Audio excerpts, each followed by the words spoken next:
पूर्व हम शिव महापुराण में प्रकाशित शिव ज्योति की विभिन्न झांकियों की एक झलक प्रस्तुत कर रहे हैं, ताकि शिव भक्तों के हृदय में ये ज्योति एक अमिट स्मृति के रूप में सदा सदा के लिए विराजित रहे।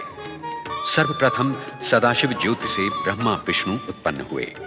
तत्पश्चात उन्हीं के अनुरोध पर भगवान शिव ने रुद्र रूप धारण करके कैलाश में निवास प्रारंभ किया।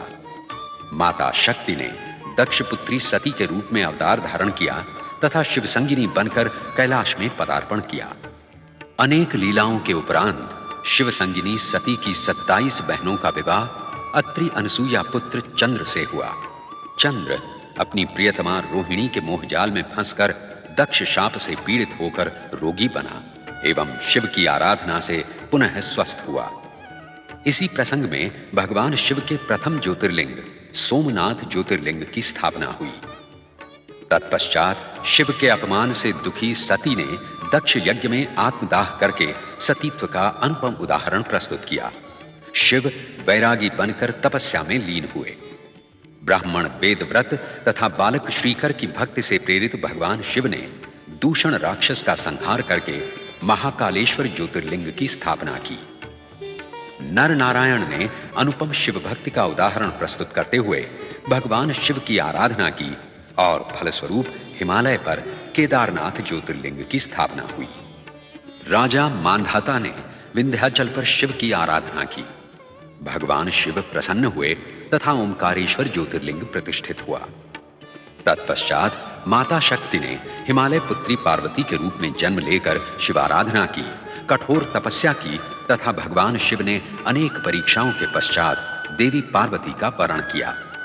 इसी बीच असुर कुल में महाशक्तिशाली तारकासुर उत्पन्न हुआ, जिसे ब्रह्मा द्वारा शिवपुत्र के हाथों मरण का वरदान प्राप्त था। अनेक प्रार्थनाओं एवं प्रतीक्षाओं के पश्चात शिवपुत्र कार्तिकेय विचित्र परिस्थितियों एवं परिवेश में उत्पन्न हुए। 6 कृत्तिकाओं तथा देवी गंगा द्वारा उनका लालन पालन हुआ। समय आने पर शिवपुत्र कार्तिकेय के हाथों दुष्ट तारकासुर का संहार हुआ। तत्पश्चात माता पार्वती की पुत्र कामना गणेश के रूप में फलीभूत हुई। शिव के त्रिशूल से गणेश का शिरच्छेद हुआ। तदुपरांत शिवेच्छा ही से वे गजानन गणेश बने। कार्तिकेय सदा के लिए दक्षिण के श्रीशैल पर्वत पर चले गए। उन्हें पुनः कैलाश लाने के लिए शिव पार्वती को भील भीलनी अर्जुन एवं मल्लिका का रूप धारण करना पड़ा और इसी प्रसंग में मल्लिका अर्जुन ज्योतिर्लिंग की स्थापना हुई। भगीरथ की आराधना सफल करके शिव ने गंगा को शीश पर धारण किया तथा गंगाधर बने। गंगा के द्वारा सहस्रों सगर पुत्रों का उद्धार हुआ। ऋषि गौतम तथा देवी अहिल्या की आराधना से प्रसन्न होकर भगवान शिव ने त्र्यंबकेश्वर ज्योतिर्लिंग की स्थापना की। गंगा दक्षिण की गंगा गोदावरी बनी।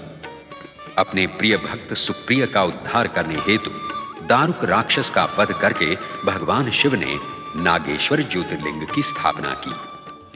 अभिमानी रावण का गर्व हरण करके शिव ने देवताओं की प्रार्थना पर आरोग्य प्रदायक वैद्यनाथ ज्योतिर्लिंग की स्थापना की। शिव ने विष्णु अवतार श्री राम को लंका विजय का आशीर्वाद प्रदान करने हेतु दक्षिणी समुद्र तट पर रामेश्वर ज्योतिर्लिंग प्रतिष्ठित किया। कुंभकर्ण कर्कटी पुत्र भीमासुर से अपने भक्त सुदक्षिण की रक्षा करके शिव ने अपनी क्रोधाग्नि से उसे भस्मीभूत किया और इस प्रकार भीमाशंकर ज्योतिर्लिंग की स्थापना हुई। और फिर अपनी आराधिका घुष्मा के दुख का अंत करके शिव ने उसके मृत पुत्र को पुनर्जीवित किया और घुष्मा की प्रार्थना पर घुष्मेश्वर ज्योतिर्लिंग प्रतिष्ठित हुआ।